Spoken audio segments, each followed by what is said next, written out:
চাষি ভাই পেজ থেকে। আশা করি সকলে ভালো আছেন। আপনাদের কিছুদিন আগে আমি দেখাইছিলাম যে টিভি পদ্ধতিতে, আমি বলছিলাম যে আমাদের এলাকায় নতুন একটা পদ্ধতি কৃষকরা যেটা আবিষ্কার করছে, যে টিভি পদ্ধতিতে ক্ষেত চাষ না দিয়ে সেই ক্ষেতে পেঁয়াজ রসুন এগুলো আবাদ করা যায়। এরই ধারাবাহিকতা ওই সময় আমি দেখাইছিলাম আপনাদেরকে রসুন। এই যে আজকে যে ক্ষেতটা দেখতেছেন এটা হচ্ছে একটা পেঁয়াজ ক্ষেত।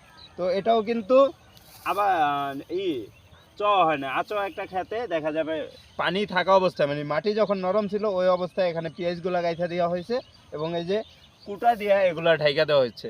তো এই দেখতে পাচ্ছেন খুব ভালোভাবে এখানে পেঁয়াজ এবং ওই যে ওই পাশে আছে রসুন, ওগুলা কিন্তু খুব ভালোভাবে হয়েছে। আর এর আগের ভিডিওতে অনেকেই কমেন্ট করছিলেন যে এখানে এভাবে যদি এটা চাষ করা হয় তো ওই ক্ষেত্রে এগুলার আগাছা যে হয় ওগুলা পরিষ্কার করার প্রসেসটা কি। এই যে দেখা যায় এখানে আগাছা হয়েছে, ভাতলা ঘাসগুলো হয়েছে, এগুলো পরিষ্কারের মানে সিস্টেমটা কি, এই ব্যাপারে আমরা এই পেঁয়াজ ক্ষেতের কৃষক আছে রতন মোল্লা, আমি আমার ভাইয়ের সাথে কথা বলবো যে এই বিষয়ে, যে ওনারা এটা কিভাবে এটা নিয়ন্ত্রণ করে, আগাছা প্লাস এই ক্ষেতে কতবার সার এবং কতবার পানি দিতে হয়, সর্বপ্রথম এটা কিভাবে চাষ করতে হয়। প্রথমে এই ক্ষেত্রে প্রথমে মনে করেন লাগানোর আগে সার দিতে হবে। এরপরে মনে করেন এরপর নাড়াতে রাখতে হইব, নাড়াতে রাখার পরে তারপরে মনে করেন যখন মনে করেন মাটি শুকিয়ে যাবো তারপর পানি দেওয়া লাগবে। পানি দেওয়ার পরে মনে করেন কিছু গাছ হইলে ওই গাছটা ফালাই দিতে হবো, তারপরে কিছু সার দিয়া ছেড়ে দিতে হবো, কিছু ভিটামিন দেওয়া লাগবো।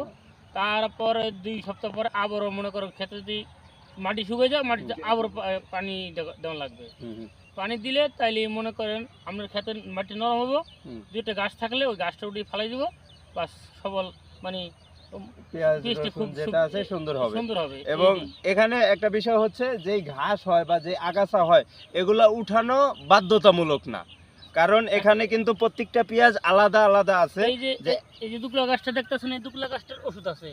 এই যে দুকলা গাছটা মরে গেছে, দুকলা গাছ পানি গাছা এটি মারার সিস্টেম আছে, ওষুধ আছে, মানে এগুলা কীটনাশকের মাধ্যমে মেরা ফেলা হয়, ওষুধের মাধ্যমে এর মাধ্যমে ফায়দা হয় যে এগুলা বদলা দিয়ে যদি নিরি করতে যায় ওই ক্ষেত্রে দেখা যায় একাধিক মানে এবার এটা নিরি করার ক্ষেত্রে অনেক টাকা খরচ হয়, কিন্তু এটা যদি কীটনাশক দিয়ে মারা হয় তাহলে কৃষকের কিছু টাকাও কিছু হাসিব হয়।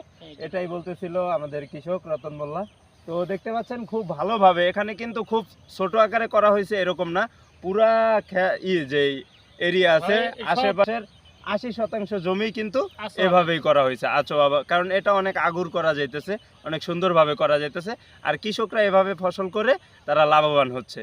তো আমাদের এই ভিডিওটি আপনারা দেখে যদি উপকৃত হয়ে থাকেন, আমাদের পেজ থেকে যদি দেখে থাকেন তাহলে আমাদের পেজটি ফলো করে দিবেন, এবং আমাদের ইউটিউব চ্যানেল থেকে দেখে থাকলে আমাদের ইউটিউব চ্যানেলটি সাবস্ক্রাইব করে দিবেন। সকলে ভালো থাকবেন, কৃষির সাথেই থাকবেন। আসসালামু আলাইকুম।